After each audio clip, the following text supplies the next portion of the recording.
जनपद मुरादाबाद के थाना मझोला की चौकी टीपी नगर के मोहल्ला जन्नत बाग में एक युवक ने मकान के लालच में अपनी पत्नी की खौफनाक हत्या कर दी। महिला की गर्दन खुरपी से काटकर शव को घर में ही दफना दिया। मुरादाबाद पुलिस ने 31 दिन बाद इस सनसनीखेज वारदात का पर्दाफाश किया है।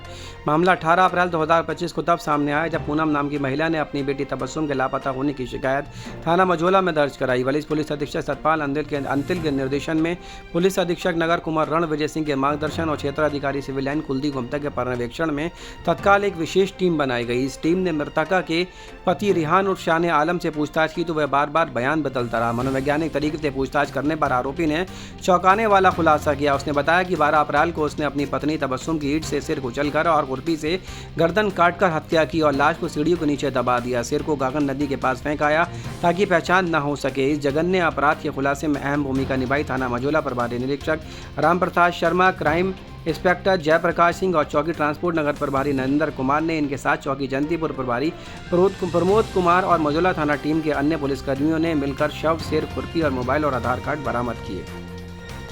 क्या पूरा मामला? देखिए, सीओ सिविल लाइंस और एसएचओ मझोला प्लस उनकी टीम ने एक बहुत ही सनसनीखेज मर्डर केस का खुलासा किया है।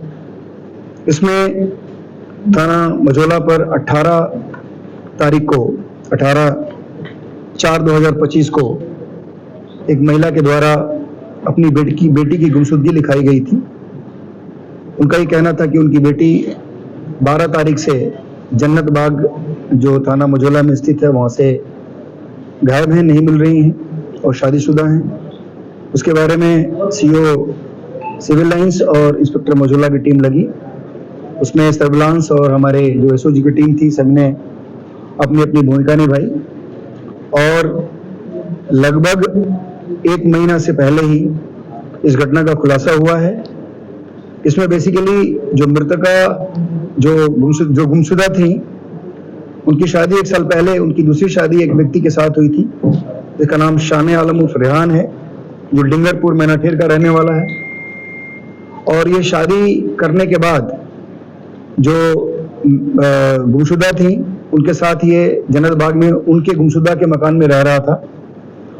ये बेसिकली ड्राइवर है और ये दोनों शादी करने 1 साल पहले शादी करने के बाद उनके साथ उनके बच्चों के साथ रह रहा था। वो बेसिकली जो वो मकान था, जिस मकान में लोग रह रहे थे, वो मकान जो गुमशुदा थी उनके नाम पे था।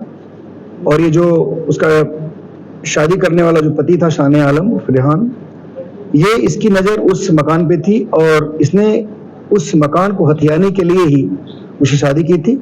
और उसने प्लान किया था कि कुछ दिनों के बाद इसको हम कहीं ना कहीं गायब कर देंगे, इसकी हत्या कर देंगे और उसके बाद इस मकान को अपने नाम करा लेंगे।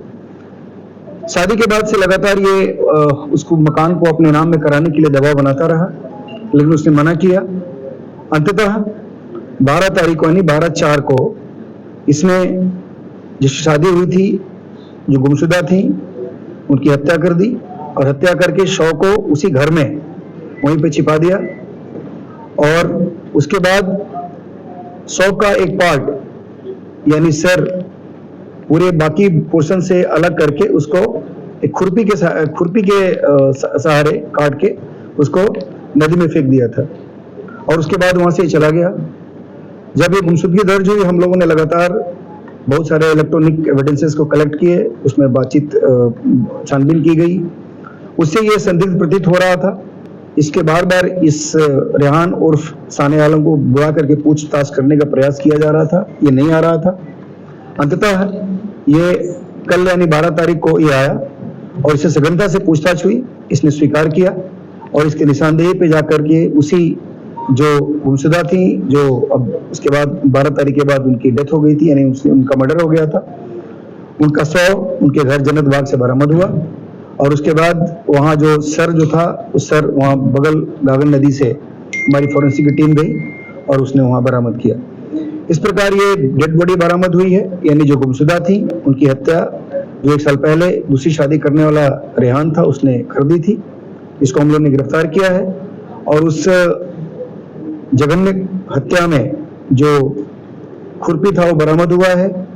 बाकी मृतका के आधार कार्ड और मोबाइल फोन बरामद हुए हैं और जो ये मर्डरर है इसका भी मोबाइल और बाकी डॉक्यूमेंट्स बरामद किए गए। इसमें इसको आज अरेस्ट करके जेल भेजा जा रहा है। बाकी हमारे पास सारे एविडेंस वहाँ से हम लोगों ने ले लिए हैं और इसमें अग्रिम इन्वेस्टिगेशन की कार्रवाई की जा रही है।